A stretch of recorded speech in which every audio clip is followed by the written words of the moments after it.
Hey, welcome. Figuring out where you're going to live in retirement, it isn't just about finding a new house.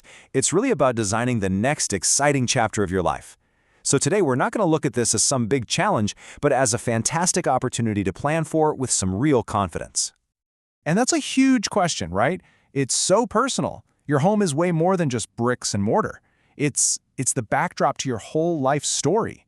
So as we think about what comes next, it is totally normal to feel a mix of excitement and maybe, a little bit of uncertainty. Let's walk through it together. So we're going to map out the main pathways today. And hey, if you want to dig in a little deeper with some tools that are personalized just for you, that website on your screen is a fantastic place to start. Okay, let's dive right in. I want you to think of this moment not as some scary, overwhelming decision, but more like a crossroads, a point where you actually get to choose intentionally the direction of your future. That's a pretty powerful place to be. So the first path, and honestly the one a lot of people really dream of, is aging in place. It's a simple idea, just continuing to live right there in your current home, surrounded by all the comforts, the memories, and the community you've spent years building. But what's really interesting here is the trade-off, right? On one hand, you've got that undeniable comfort. It's home. But on the other, you've got to think ahead. Are those stairs going to be a problem in 10 years? And what happens when you need a new roof and you're living on a fixed income? It's all about balancing that wonderful familiarity with some real-world future practicalities. And wow, this quote from Alice just nails it, doesn't it? For her, that home is a powerful emotional anchor. But look, she's already thinking ahead, planning to bring in help to make it work. It shows that aging in place doesn't mean you have to do it all by yourself. It's about building a support system that helps you keep your independence. All right, let's switch gears and explore the second path. This one is all about embracing change and starting a new beginning. We're talking about maybe downsizing to a smaller, more manageable home, or even relocating to a totally new place for a complete fresh start. The pros here are pretty tempting. Less yard work, freeing up a bunch of cash for your retirement fund, maybe moving somewhere warmer or closer to the grandkids. But the emotional side of this is very real. Leaving a home filled with memories can be tough, and you have to be smart about potential hidden costs, like those monthly homeowners association fees, HOA fees, that are common in condos and newer communities. And here's where you can see the real financial power of that decision. By selling their bigger family home, Tom and Linda unlocked $200,000. Now that's not just a number on a page. Think about it. That's new income. That's more travel. That's a whole lot more financial freedom for the rest of their lives.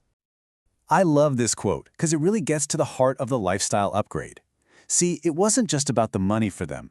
It was about trading all that extra, unused space for new friends and new experiences. They basically traded in their house maintenance for life maintenance.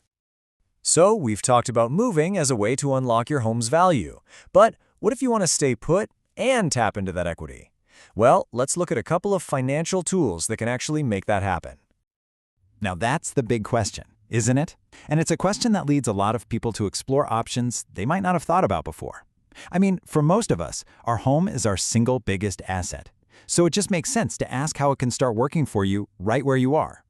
One of those tools is something called a reverse mortgage. Now, I know it sounds complicated, but the basic idea is pretty simple. It's a loan that lets you turn some of your home's value into cash, but without having to make monthly loan payments while you're living there. It's really designed for folks who are maybe house rich, but cash poor. So how does it work? Well, first you borrow a portion of your home's value. Then you can get that money in a way that works for you, all at once, as a steady monthly check, or even as a line of credit you can dip into when you need it. The key thing to remember is you don't make payments on it until you permanently move out. At that point, the loan is usually paid back from the sale of the house. Okay, but here's the really important part. This is not free money. You are still the homeowner.